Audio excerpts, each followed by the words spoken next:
All over our cities, along our coastlines and across our green and pleasant land, an invisible army is fighting a never-ending war. Their enemy is the filth that we create and the vermin that thrive on it. Welcome to the hidden world of the grime fighters.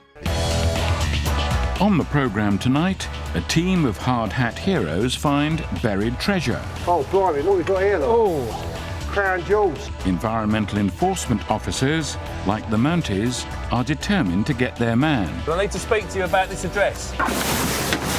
And in a drain cleaning family, another son rises. Number one for number twos! But first, an extreme cleaning duo in Glasgow, James and Ian. They've been called to a council flat that's been abandoned, but don't know quite what to expect. We don't know exactly how bad it is or whether there's any dangers involved, so we're going to do a risk assessment and have a look, see what's in front of us.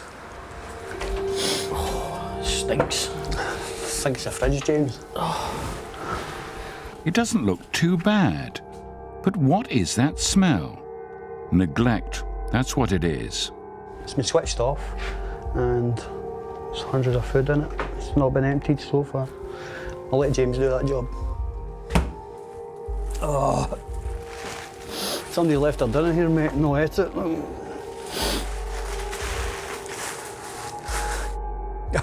Your dinner's here. How strange, food and clothing. Someone must have left in a hurry. Obviously there's a wheelchair here, so it could have been an old person that lived here, but we'll have a quick look about and see if we can find any other signs of... Yeah, just check them for anything untoward. Make sure there's nothing in there that can harm you. Something untoward, definitely. And as so often, drug taking, the modern tragedy. You can see there's some needles here and on the table, so we need to be extra vigilant while clearing it out. Make sure we don't get pricked or anything with the needles. Obviously this here's a wee tray that they use for cooking the heroin up. They get these in packs now with swabs and everything. Dirty needles are always a risk. This job could be dangerous. Looks to be as if it was a young guy that lived here. Pretty messy as well. A risk calls for a risk assessment, and the camera doesn't lie. Is that your risk assessment done? That's it, that's risk Wrap assessment. up. Don't need these hats any. Take these off. Yes, the needles aren't going to fall out of the sky. The clear-out can begin. Over in Dagenham, environmental enforcement officers Rob and Lindsay are following a lead. Something suspicious. Just driving down the street, having a little look, and just like having a routine patrol and stuff, and noticed quite a large accumulation of fly tipping and stuff in this site here. Token bath, token beds, bit of carpet, you've got an entire house here, look, it's good. It's just an absolute nightmare, we've got everything. There's absolutely no shortage of stuff here. It's like an open air house. Oh my God. A fly tip? More like a giant rubbish dump. Who thought they could get away with this? They just drive up and dump it. Full daylight, night time, they're not really that bothered, to be honest. It's not only an eyesore, it's dangerous. The kids come over here, they can fall over and just damage themselves. They're looking over here, you've got like nails sticking up out of bits of wood. I mean, that'll go straight through someone's foot if they stood on that. There's bits of glass hanging out windows. It's insane to dump stuff like this, anywhere. Really should have gone to the tip, but I mean, it's just found its way over in Barking somehow. It's blatant and it's awful. But Rob isn't surprised. He's seen worse. Year 4 last, big 8-wheeler, literally just rocked up and just tipped it up in the middle of the road and just drove away. And the whole lot of it was just covered in the middle of the road. Disposing of this waste costs around £100 per tonne. But left like this, there's a huge cost to the environment. You know, you're talking God knows how many tonnes of this. I mean, it's just madness. You're talking thousands. The culprits may not be caught, but the landowner may be liable. The first step is the laborious process of searching for evidence. We enjoy it, actually. It's good because you're digging around, you're sniffing around, and then you can sort of like trace it back and sort of work from there as to who did what and where they got rid of their rubbish. It's quite interesting what you can sort of like sniff out sometimes. They're looking for names and addresses that could connect this rubbish with an individual. There's a eureka moment. We've hit the jackpot, Linz. Have we? Tons of it. Absolutely tons of it. We've got birth certificate, bank details, it's like the Holy Grail. That's so much of it, it's bags of it. I found an address which is in the area that we're often in. Oh my God. That's too good an opportunity to miss that, isn't it? Yeah. It's a solid lead, but will it lead to the culprits? Rob and Lindsay are on the trail. Over in Leicester, meet expert street cleaner Kevin. His job is to sweep the streets of Leicester town centre early on Sunday mornings. We are now at Umberston Gate, Clock Tower, Eastgates. And as you can see, it is very dirty again. But that's life. Kevin's been sweeping this area for 15 years, but his task is never ending. Plus as well now, we've got the notorious famous leaflets. And if it's on a wet day, leaflets is your biggest nightmare. But how very nice.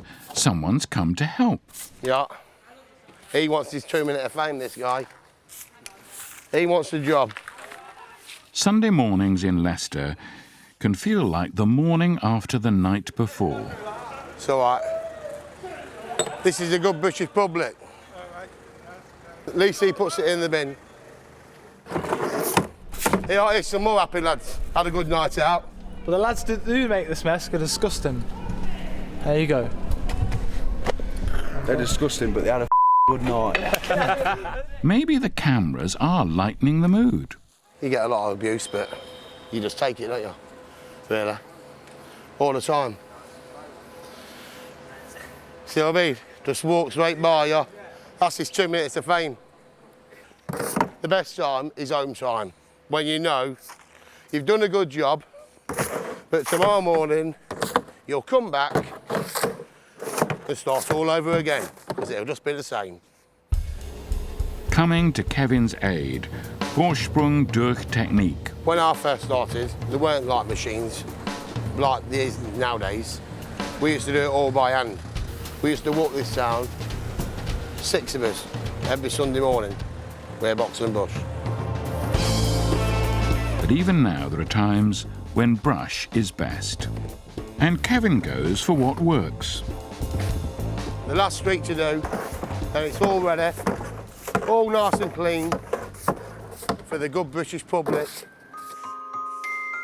Kevin likes the idea that he's a lone hero. Seeing a job well done, that's what it's all about. I'm proud of my job. What I do, I'm proud of it. Rain, snow, anything. I'm here every day. And I will be here every day. Till I retire.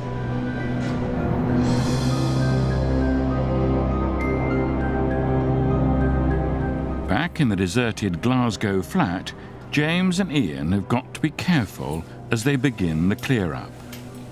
They've found used needles, and that means dirty needles, which can carry disease. I'm just checking there's no sharps hidden in amongst all this stuff. You can't stick your hand straight in because, well, you would get jabbed if you stuck your hand in, so that's why we use these. Safety and drug use don't go together. Always expect unexpected, really. So you just need to be alert at all times. We've only found 2 needles in this house, but we're just putting them in a sharps bin just now, dispose of them the right way, so no one gets hurt with them. The tragedy is that all this could have been avoided. Drugs, in the end, don't help. Lives are ruined. The sofa is not too bad, and nor is the mattress. The bed's okay. This could have been a decent flat. But all the clues are there, and Ian is experienced enough to know what to do. I've pulled these 3 items to one side because there's blood on them. Obviously, you can't just dump that, you've got to treat it first. So I've got this PX Parvo, you call it, kills any diseases. Even though the house has been vacant for quite a bit, we don't know exactly how long, and diseases can stay in the blood even though it's out of the body for maybe several weeks. if there was HIV or if there was hepatitis in the blood. This, as I said before, this neutralises it. It makes it safe for us to handle and then just dispose of. I don't know how this has happened. I think he's been reading his wee dictionary and had a nosebleed or something. The living room can be cleared without any difficulty. There's more of a problem in the kitchen. Yeah, we're going to get rid of the food from this fridge. It's absolutely stinking. So. James and Ian are used to all this. But you never get used to the smell. You just have to put up with it. You can taste it, I mean, smell it. Oh. But the way some people live, I don't know how they can live in a... Some milk for the tea. Oh. I feel sorry for the council sometimes, the amount of money they spend. Maybe put new kitchens in and somebody moves in and just trashes the place. It must cost thousands of pounds. Outside, at least the fresh air makes a difference. That's it. Job done. If I'm happy, see what I've done. You? Static. Static. It's not up to James and Ian to draw any conclusions. They've just done their job. Coming up, the lowlife shows up underground. There's nothing to say that there's not a hypodermic syringe in there or you know, such like.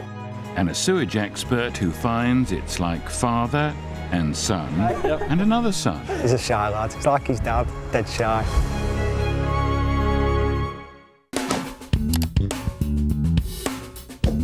Throughout the country, an army of professionals are continuing to dedicate their daily lives to waging war on the nation's grime.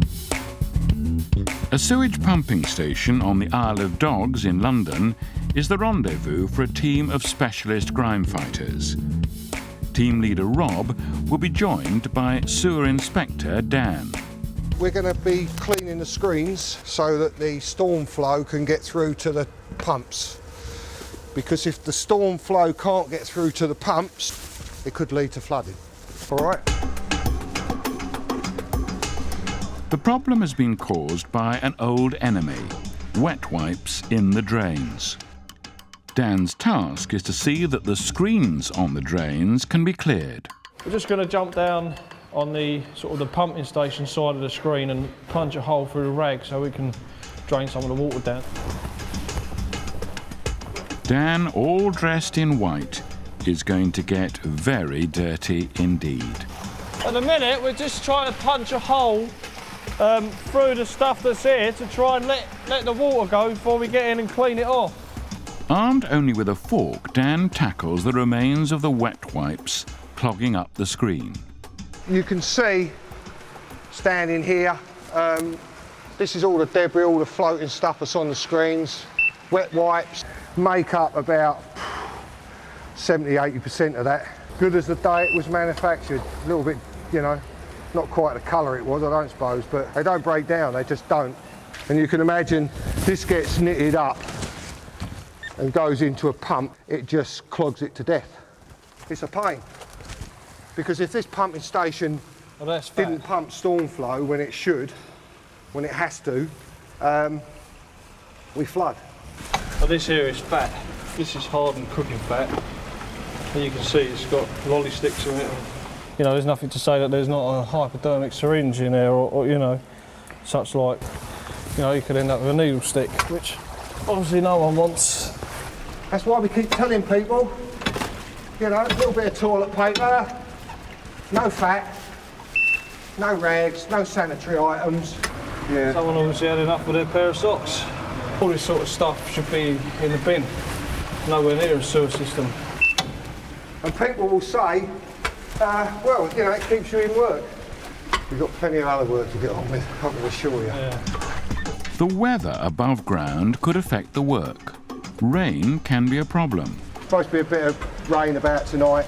The crew that's up the top there, they're keeping an eye on the weather for us.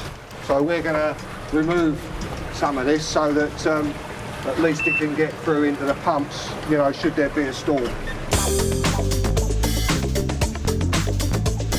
Back in Dagenham, those who dumped all this rubbish still have not been found. Environmental enforcement officers Rob and Lindsay are going to an address found in the rubbish. And we're just going to come over here and have a little knock, see if the person still lives there. Any sign of rubbish, wherever it is, could be relevant. This car looks like it's got a lot of random household stuff in it. Don't really know why they've got that there, but they shouldn't have rubbish in the car anyway. Did you see him in there? No. The litter police are calling, and the visit isn't welcome. Council enforcement officers, I need to speak to you about this address. Sorry? How long have you lived here? Me? Yeah. Not a long time. Not a long time. I'm a new tenant. You're a new tenant? Yeah. Oh, it's not you then. Do you have your landlord's details at all? My landlord? Yeah. Yeah. Can you? Would you be able to get some details for your landlord? It's basically as we suspected in the first place. There's someone's. Basically, it's not her, but it's the person who lived there before them. Again, they've probably left or been evicted or whatever. But Lindsay isn't going to give up. Also, this car, why have you got all this stuff? Sorry? Why have you got all this stuff in the back of the car here? This car? Mice can get in and they can live in there because where there's all clothes and stuff in there, it's a nice little place for them to live. Yeah, no, that's why I asked my landlord to do that storage, yeah, because I have to keep the stuff inside there. Oh. Okay. Glamorous stuff. For Rob and Lindsay, the case is not closed. Back in the London sewer, Rob and Dan are still trying to clear the storm filter or screen. There's a bloody hair coat in there, look. Yeah. You do your hair as well, or your hair wash your face. And wash your face and do your hair at the same time. Ah, there could be gold in them there hills. Alright. Oh, blimey, look what we've got here, look. Oh. Crown jewels. Is it sterling? Oh, no. Yeah, I'll bite it and see if it's silver, Stan. Yeah. I don't know what it is. Or is it a fancy toilet chain? Don't know. It's glitzy, isn't it? Look nice on the Christmas tree. That's more likely where it was. Yeah. Someone's bling. It's nice beads, isn't it? Shiny bangles. Yeah. Give that to the missus. Is it her birthday yet then? October. October? Oh, you clean it up already. Sometimes grime fighters can't resist having a joke about grime. I can't imagine what it'd be like trying to meet someone. I mean, fortunate enough, I was with my partner before we started, but you know what it would be like to sort of, should we say, go out on the pool. Put more aftershave on, I think, deodorant. As a manager, Rob doesn't have to get into the nitty-gritty, but he thinks he should. You know, I'm a hands-on manager. I come down and if the guys come into the office and say the bloody screens down at the Isle of Dogs are an absolute pain to do, you can have an intelligent conversation with someone because you know what they're talking about. When you're sitting there and you haven't got a clue where they work or what they do, a bit difficult, isn't it? I think we've about got that lot ready from there, Dan. Have to get the lads know to come in and sucker and suck this lot up and get rid of it. Because what's going to start happening is this flow that's coming in here is going to start building up and we're going to start swimming. Right, I think it's time for a cup of tea, lads. I don't know about you. Yeah. Make sure you put the kettle on there. Be safe. The storm clouds are gathering. Rob and Dan are relieved. Rain could have stopped play. Yeah, look, it's starting to rain now. Let's see, just done in time. Timing. In Blackpool, Steve and Steve are on their way to unblock a drain. This time, they've brought another member of the family to help out. Let me introduce you to Chris, my other son. He's on day release. No, he's got a day off from college. We're out training him today, so he's going to learn the ropes and get a bit dirty.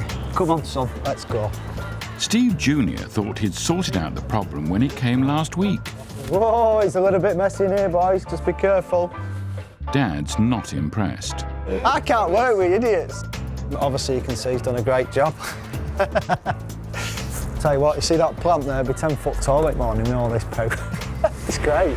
Getting both his sons involved is all part of Steve's exit strategy. The idea with the boys is Stephen to be in charge, Chris obviously to get involved, and then I can do away with the poo and get a little bit of sunshine.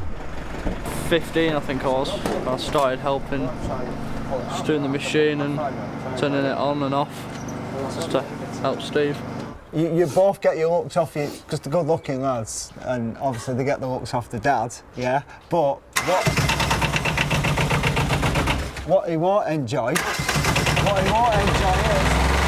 along right now, look at this. Good-looking Chris. There are times when Steve just goes on and on. It's an odd way to play Happy Families, but it works. Oh, look at that. Steve's already getting D-Mob happy.